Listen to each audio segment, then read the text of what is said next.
Hindustan College of Arts and Science first rank awarded Best Arts and Science College 2023 by Tamil Nadu Higher Education Summit and Awards. Admissions open for UG, PG and research programs. இந்த குழந்தை பிறப்பிற்கு சஷ்டி விரதம் அப்படிங்கிறது ரொம்ப முக்கியம்னு சொல்லலாம்.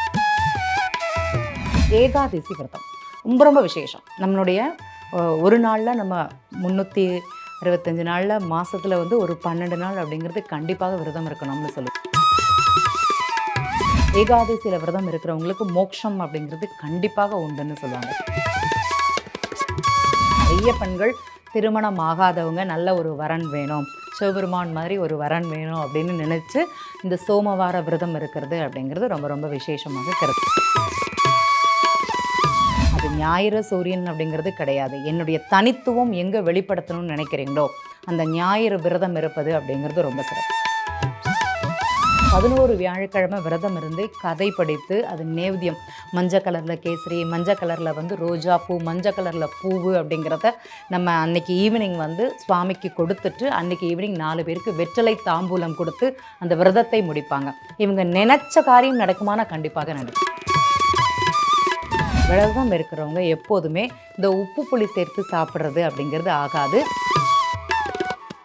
விரதம் அப்படின்னாலே ஒரு தெய்வத்துக்கும் ஒரு முறையான விரதம் இருக்கு. அதே போல ஒரு நாட்கள்ல ஒரு விரதம் இருக்கிறது சிறப்பு அப்படிலாம் கேள்விப்படுறோம். அப்படி எந்தெந்த விரதம் ரொம்ப சிறப்பானது, அந்த விரத முறைகள் எப்படி இருந்தா இன்னும் பலன் கிடைக்கும், அதை பத்தி சொல்லுங்க. இப்போ விரதம் இருக்கிறது அப்படிங்கிறது முதல்ல எடுத்தோம் அப்படின்னா சஷ்டி விரதம்னு சொல்லுவாங்க. இந்த குழந்தை பிறப்பிற்கு சஷ்டி விரதம் அப்படிங்கிறது ரொம்ப முக்கியம்னு சொல்லலாம். சஷ்டி திதியில குழந்தை பிறப்புக்காக விரதம் எடுக்கிறது, மாதத்தில் ஒரு நாள் விரதம் இருக்கிறது அப்படிங்கிறது ரொம்ப விசேஷம். இந்த கர்ப்பப்பையில் பிரச்சனை இருக்கிறவங்க விரதம் இருந்தால் கண்டிப்பாக குழந்தை கிடைக்கும் அப்படிங்கிற ஒரு தன்மை இருக்குது. கருப்பையில் இருந்தால் தான் அகப்பையில் வரும்னு சொல்லுவாங்க, அகப்பையில் இருந்தால் தான் இது கருப்பையில் வரும்னு சொல்லுவாங்க. அந்த மாதிரி இந்த அகப்பையான கருப்பையில் இருக்கக்கூடிய பிரச்சனைகளை களையக்கூடியது என்னதுன்னு பார்த்தீங்கன்னா இந்த சஷ்டி விரதம். நிறைய பெண்கள் விரதம் இருந்து குழந்தை பிறப்பிற்கு அது ஒரு முக்கிய காரணமாகவே இருந்திருக்குது. சஷ்டி திதி குழந்தை பிறப்பிற்கு முதல் காரணம் அப்படிங்கிறது சொல்லலாம். ரொம்ப விசேஷமானது ஒன்று. அதே மாதிரி அதுக்கு அடுத்தது பார்த்திங்கன்னா ஏகாதசி விரதம் ரொம்ப விசேஷம். நம்மளுடைய ஒரு நாளில் நம்ம 365 நாளில் மாதத்தில் ஒரு 12 நாள் அப்படிங்கிறது கண்டிப்பாக விரதம் இருக்கணும்னு சொல்லுவாங்க. அதில் முக்கியமானது என்ன அப்படின்னா ஏகாதசியில் விரதம் இருக்கிறவங்களுக்கு மோட்சம் அப்படிங்கிறது கண்டிப்பாக உண்டுன்னு சொல்லுவாங்க. துவாதசியில் விரதம் இருந்து ஏகாதசியில் அதை முடிக்கிறது, ஏகாதசியில் விரதம் இருந்து துவாதசியில் முடிக்கிறது அப்படிங்கிறது சொல்லுவாங்க. அந்த விரத முறை அப்படிங்கிறது ரொம்ப அனுஷ்டானமாக பண்ணிட்டு இருக்கிறாங்க. சிலர் அன்றைக்கி கோதுமை ஆகாரம் மாத்திரம் சாப்பிடக்கூடிய இருக்கிறாங்க, சிலர் அவலை மாத்திரமே சாப்பிடக்கூடியவங்க இருக்காங்க, சிலர் சுத்த விரதமாகவே இருப்பாங்க. அது நம்மளுடைய மோட்சத்திற்காக, நம்மளுடைய உடல் நலத்திற்காகவும் இந்த விரதம் அப்படிங்கிறது ரொம்ப சிறப்புன்னு சொல்லலாம். அதே மாதிரி என்னுடைய பூர்வ புண்ணியம், நான் என்ன பாவம் பண்ணணும், என்னை கழிக்க தெரியல அப்படின்னா இந்த திதியில் விரதம் இருக்கிறது அப்படிங்கிறது ரொம்ப விசேஷம். நிறைய நண்பர்கள் இந்த ஏகாதசி விரதம் அப்படிங்கிறது கண்டிப்பாக இருக்கிறாங்க அப்படிங்கிறது சொல்ல முடியும். அதே மாதிரி இன்னொரு விரதம் என்னன்னு பார்த்தீங்கன்னா திங்கக்கிழமை சோமவார விரதம்னு சொல்லுவாங்க. இந்த சோமவாரத்தில் விரதம் இருக்கிறவங்க, இந்த தொழில் பிரச்சனை இருக்கிறவங்க, திருமணம் ஆகாதவங்க இந்த சோமவார விரதம் இருந்து அந்த விரத முறையை அனுஷ்டித்து சிவன் கோவிலுக்கு போயிட்டு அவங்களுக்கு உண்டான அந்த அபிஷேகம் அலங்கார பொருட்கள் எல்லாமே கொடுக்கறது அப்படிங்கிறது ரொம்ப விசேஷம். இந்த கார்த்திகை சோமவாரம் அப்படிங்கிறது ரொம்ப விசேஷம். அன்னையிலேருந்து ஆரம்பிக்கிறது. நிறைய பெண்கள் திருமணம் ஆகாதவங்க நல்ல ஒரு வரன் வேணும், சிவபெருமான் மாதிரி ஒரு வரன் வேணும் அப்படின்னு நினச்சி இந்த சோமவார விரதம் இருக்கிறது அப்படிங்கிறது ரொம்ப விசேஷமாக கருதப்படுகிறது. இன்னொரு முக்கியமான விரதம் என்னன்னு பார்த்தீங்கன்னா குழந்தைக்காக விரதம் இருப்பாங்க. குழந்தைக்காக ப்ளஸ் தொழிலுக்காக, எனக்கு தொழில் நல்லா போகணும், தொழில் நல்லா விருத்தியாக இருக்கணும், வருமானம் எனக்கு கிடைக்கணும் அப்படின்னு சொல்லுவாங்க. சனிக்கிழமை விரதம் அப்படிங்கிறது இருப்பாங்க. ரொம்ப விசேஷம் இந்த சனிக்கிழமை விரதம் இருக்கிறது. அதுவும் நீங்கள் முழு நேரம் இருக்கலைனாலும் பரவாயில்ல, எனக்கு வருமானம் வரணும், எனக்கு நிரந்தர வேலை வாய்ப்பு வேணும்னு சொல்லக்கூடியவங்க கண்டிப்பாக யாராக இருந்தாலும் சரி, 12 லக்னக்காரங்க எல்லா மனிதர்களும் என்ன அப்படின்னா அந்த சனிக்கிழமை காலம்பர நேரத்தில் உணவு அருந்தாமல் இருந்து கோவிலுக்கு போயிட்டு, பக்கத்தில் உள்ள கோவிலுக்கு போயிட்டு தீபம் ஏற்றி விட்டு உணவு அருந்துவது அப்படிங்கிறது ரொம்ப சிறப்பாக இருக்கும். அதை தொடர்ந்து செய்தவங்களுக்கு கண்டிப்பாக வருமானம் அப்படிங்கிறது தடை இல்லாமல் கிடைத்து கொண்டே இருக்கிறது. என்றளவிலும் அந்த சனிக்கிழமை விரதம் இருந்து காலம்பர தீபம் ஏற்றி விட்டு சாப்பிட்றது, அன்றைக்கி நான்வெஜ் அப்படிங்கிறது தவிர்த்துனா ரொம்ப சிறப்பாக இருக்கும். விரதம் இருக்கிறவங்க நிறைய பேர் இருக்காங்க. அதே போல் இப்போ வியாழக்கிழமையான ஒரு கடவுள் வச்சுட்டு, இப்போ செவ்வாய்க்கிழமை முருகருக்கு, வியாழக்கிழமை சாய்பாபாக்கு விரதம் இருக்கோ இல்லை குரு பகவானுக்கு விரதம் இருக்கான்னு சொல்றாங்க. அந்த மாதிரி கடவுள் சார்ந்த விரதம் எதுக்கெல்லாம் நல்லது? ஞாயிற்றுக்கிழமை பார்த்தீங்கன்னா இந்த விரதம் இருக்கிறது எதுக்குன்னு பார்த்தீங்கன்னா சூரியனுக்காக, சூரிய பகவான் வழிபாடு பண்ணி விரதம் இருப்பாங்க நிறைய பேர்.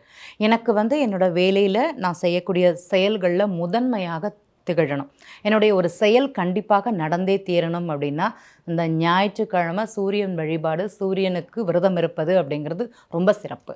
அது ஞாயிறு சூரியன் அப்படிங்கிறது கிடையாது. என்னுடைய தனித்துவம் எங்கே வெளிப்படுத்தணும்னு நினைக்கிறீங்களோ அந்த ஞாயிறு விரதம் இருப்பது அப்படிங்கிறது ரொம்ப சிறப்பு. அதை கண்டிப்பாக பண்ணணும். எனக்கு இந்த அரசியல்வாதிகள்லாம் பாருங்கள், ஞாயிற்றுக்கிழமை மேக்ஸிமம் கோவில்களில் தரிசனம் பண்ணுறது இருக்கும். அந்த சிவன் கோவில் வழிபாடு ரொம்ப முக்கியம். அந்த மாதிரி இந்த நவகிரகங்களில் சூரியனை சுற்றி வலம் வர்றது, அந்த நவகிரகங்கள் ஞாயிற்றுக்கிழமை போய் சுவாமி கும்பிட்றது ரொம்ப ரொம்ப விசேஷம்னு சொல்லலாம். திங்கக்கிழமை என்னன்னு பார்த்தீங்கன்னா இந்த குழந்தை படிப்பிற்கு, திருமணமாகாதவங்க, நிறைய பிரச்சனை இருக்கிறவங்க, நீங்கள் எல்லா விரதத்தையும் விட இந்த திங்கக்கிழமை விரதம் இருந்து சிவன் கோவில் தரிசனம் பண்ணுறது ரொம்ப விசேஷம். செவ்வாய்க்கிழமை ராகுகாலம் வரைக்குமே நம்ம விளக்கேற்று அந்த அம்மன் கோவில்களில் விளக்கேற்றுறது, குழந்தை பிறப்பிற்காக, திருமணத்திற்காக, அதே மாதிரி என்னுடைய வீடு கட்டுறதுக்காக விரதம் இருப்பாங்க. ரொம்ப ரொம்ப விசேஷம். அந்த விரதம் இருந்து அம்மனுக்கு வந்து எலுமிச்சம்பழத்தில் ராகு காலத்தில் தீபம் அப்படிங்கிறத போட்டுட்டு தான் சாப்பிடுவாங்க. ஒரு நேரம் மட்டும்தான் உணவு இருந்துவாங்க. அவங்களுக்கு கைமேல் பலன் அப்படிங்கிறது அந்த முருகரும் அந்த அம்மனும் கொடுத்துருப்பாங்க. இந்த பார்வதி புத்திரன், அதனால் தேவிக்கு விரதம் இருந்தாலே, ராகு காலத்தில் விரதம் இருந்தாலே உங்களுக்கு கடவுள் வந்து தானாக கொடுத்துருவார். முருக கடவுள் வந்து வீட்டோட அமைப்பும் இந்த குழந்தை பாக்கியத்திற்குண்டான அமைப்பும் கொடுப்பாரானா கண்டிப்பாக கொடுப்பாருன்னு சொல்லலாம். வியாழக்கிழமை வந்து ரொம்ப விசேஷம் விரதம் இருக்கிறதுக்கு. ஏன் அப்படின்னா அந்த குரு வழிபாடு பண்ணுறவங்க, நீங்கள் சொல்கிற மாதிரி ராகவேந்திரருக்கு, அதே மாதிரி சாய்பாபா விரதம் அப்படிங்கிறது வியாழக்கிழமை இருப்பாங்க. அன்னைக்கு ரொம்ப விசேஷம். 11 வியாழக்கிழமை விரதம் இருந்து கதை படித்து அது நேவேத்தியம், மஞ்சள் கலரில் கேசரி, மஞ்சள் கலரில் வந்து ரோஜா பூ, மஞ்சள் கலரில் பூவு அப்படிங்கிறத நம்ம அன்னைக்கு ஈவினிங் வந்து சுவாமிக்கு கொடுத்துட்டு அன்னைக்கு ஈவினிங் 4 பேருக்கு வெற்றிலை தாம்பூலம் கொடுத்து அந்த விரதத்தை முடிப்பாங்க. இவங்க நினச்ச காரியம் நடக்குமானா கண்டிப்பாக நடக்கும். நான் ஒரு நண்பருக்கு சொல்லியிருக்கேன், இந்த வீடு கட்டுறதுக்காக அமைப்பு, அந்த குருவோட அனுகிரகம் அவங்களுக்கு கிடைக்கணும், ப்ளஸ் அவங்க நினைத்த ஒரு செயல் நடப்பதற்காக இந்த வியாழக்கிழமை விரதம் இருங்கன்னு சொல்லியிருக்கேன். 11 வியாழக்கிழமை 21 வியாழக்கிழமை தொடர்ந்து எடுத்திருக்காங்க. அந்த வியாழக்கிழமையில் வந்து இந்த சாய்பாபாவோட கதைகளை படிக்கிறது, அவங்களோட கதை புத்தகத்தை அடுத்தவங்களுக்கு கொடுக்கறது, ஒன்றுமே இல்லைனாலும் ஒரு 2 பேர்காட்டி அன்னைக்கு தாம்பூலம் தட்சணை கொடுக்கறது அப்படிங்கிறது ரொம்ப ரொம்ப விசேஷம். அது செய்தவங்களுக்கு கைமேல் பலன் அப்படிங்கிறது சொல்லலாம். ஸோ இவ்வளோ விரதங்கள் இருக்கு. ஆனால் அந்த விரதம் இருக்கிறதுக்கான முறைன்னு ஒன்று இருக்கு இல்லையா? இப்படி எல்லாத்துக்குமே பொதுவாக இந்த விரத முறை இப்படி தான் இருக்கணும் அப்படின்னு எந்த மாதிரி? இல்லை, விரதம் இருக்கும்போது நம்ம ஒரு நேரம் உணவு அப்படிங்கிறது, சில நோயாளிகளுக்கு இந்த விரதம் அப்படிங்கிறது கம்பல்சரி கிடையாது. எனக்கு சஷ்டி விரதம் வந்து 6 நாள் இருக்க முடியாது, இருக்க வேண்டாம். ஆனால் முருகனோட நாமத்தை வந்து நீங்கள் சொல்லிகிட்டே இருக்கலாம். அந்த விரதம் இருப்பதற்கு சமமான ஒன்றாக அது கருதப்படுகிறது அப்படிங்கிறது சொல்லலாம். விரதம் இருக்கலை அப்படின்னாலுமே விரதம் இருக்கிறவங்க என்ன பண்ணணும்னா நான்வெஜ் அப்படிங்கிறது தவிர்க்கணும். சிலர் வந்து பச்சரிசி சாப்பிட்டுட்டு இருப்பாங்க. அவங்க வந்து இந்த பச்சரிசி அப்படிங்கிறது சாப்பிடக்கூடாது. கோதுமை உணவுகள் அப்படிங்கிறது சாப்பிடணும். இந்த புளி சேர்த்து சாப்பிடக்கூடாது. விரதம் இருக்கிறவங்க எப்போதுமே இந்த உப்பு புளி சேர்த்து சாப்பிட்றது அப்படிங்கிறது ஆகாது. சிலர் சாதம் வடித்து துவையல் அப்படிங்கிறது பண்ணி இந்த வெங்காயம், வெள்ளைப்பூடு, இஞ்சி சேர்க்காம, புளியும் சேர்க்காமல் விரதம் இருக்கிறது அப்படிங்கிறது இருக்கும். வெறும் சாதம், பச்சரிசி சாதம் வடித்து அந்த துவையல் வச்சு சாப்பிட்றது, புளி இல்லாத துவையல், சட்னின்னு சொல்லுவோம், அதை வச்சு சாப்பிட்ற முறை அப்படிங்கிறது இருக்கும். சிலர் என்ன பண்ணுவாங்க, வெறும் கோதுமையை மாத்திரம் சாப்பிடுவாங்க. இது வந்து அந்த நாளுக்கு மட்டும் என்னைக்கு விரதம் இருக்கும்? கண்டிப்பாக அந்த நாட்களில் மாத்திரம் அந்த கோதுமை உணவுக்காக மாத்திரம் எடுத்துப்பாங்க. அது ரொம்ப சிறப்பாக இருக்கும். இந்த ஞாயிற்றுக்கிழமை விரதம் இருக்கிறவங்க வெறும் கோதுமை உப்புமா கிண்டி சாப்பிட்றது, அது சாதம் வடித்து சாப்பிட்றது, சப்பாத்தி மாத்திரம் சாப்பிட்றது அப்படிங்கிறது பழக்கமாக இருக்கும். அதுக்கு வந்து குருமா அப்படிங்கிறதுல வச்சுக்கக்கூடாது. விரதம் இருக்கிற நாட்களில் வந்து அறுசுவைகளை தவிர்க்க வேண்டும் அப்படிங்கிறது தான் கணக்கு. அப்போ எனக்கு தேவையான புளிப்பு, உப்பு, உரப்பு எல்லாத்தையுமே தவிர்த்து விரதம் இருக்கணும். சிலர் வந்து வெறும் அவலும் தேங்காயும் சேர்த்து சாப்பிடுவாங்க. அந்த ஒரு பழக்கமும் இருக்குது. இந்த ஏகாதேசி துவாதேசி விரதம் இருக்கிறவங்க கண்டிப்பாக இந்த அவல் மாத்திரம் சாப்பிடக்கூடிய ஒரு பழக்கம் அப்படிங்கிறது இருக்குது. அவங்களுக்கு நிறைய உடல் அளவுலையும் சரி மனதளவுலையும் சரி அந்த சாத்வீகம் அப்படிங்கிறது அவங்களுக்கு அழகாக கைகூடுது அப்படிங்கிறது சொல்லலாம். ரொம்ப சிறப்பாக இருந்தது இந்த விரத முறைகள் அப்படிங்கிறது. நிச்சயமாக கடைப்பிடிக்கிற ஒருத்தருக்குமே அந்த பலன் அப்படிங்கிறது கிடைக்கும் இல்லையா? கண்டிப்பாக விரதம் இருக்கிறவங்களுக்கு கைமேல் பலன் சொல்லலாம்.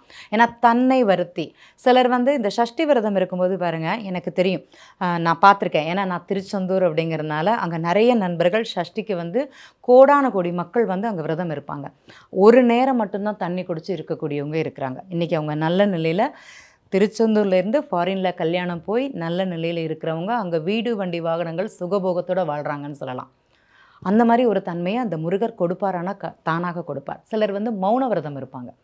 அந்த 6 நாட்களுமே மௌன விரதம் இருக்கிறது ரொம்ப ரொம்ப விசேஷம். நம்மளால் 1 மணி நேரம் கூட பேசாமல் இருக்க முடியாது. அட்லீஸ்ட் அந்த சஷ்டி நாளில் 6 நாள் இல்லைனாலும் இந்த ஒரு நாளாவது மௌன விரதம் இருப்பது ரொம்ப விசேஷம். தொடர்ந்து இந்த மௌன விரதம் இருக்கிறவங்களுக்கு நிறைய மாற்றங்கள் அப்படிங்கிறது இருக்குது. சிந்திக்கக்கூடிய தன்மை. எனக்கு இந்த மௌன விரதம்னு சொல்லும்போது சனிக்கிழமை ஒரு நாள் இல்லைன்னா ஒரு அரை நாள் மாத்திரம் ஒரு நண்பர்கிட்ட சொன்னேன். நீங்கள் பிஸ்னஸ் பண்ணிட்டு இருக்கீங்க எல்லாமே சரி, ஒரு சனிக்கிழமை மாத்திரம் காலம்பரை சாப்பிடாமல் இருந்துட்டு பக்கத்து கோவிலில் தீபம் போட்டுட்டு வாங்க. அந்த நேரம் நீங்கள் யார்ட்டையும் பேச வேண்டாம் காலம்பரை எந்திரிச்சு அப்படிங்கிறத பரிகாரமாக தான் சொன்னேன். அவருடைய லக்னம் அப்படிங்கிறது கும்ப லக்னமாக இருந்தது.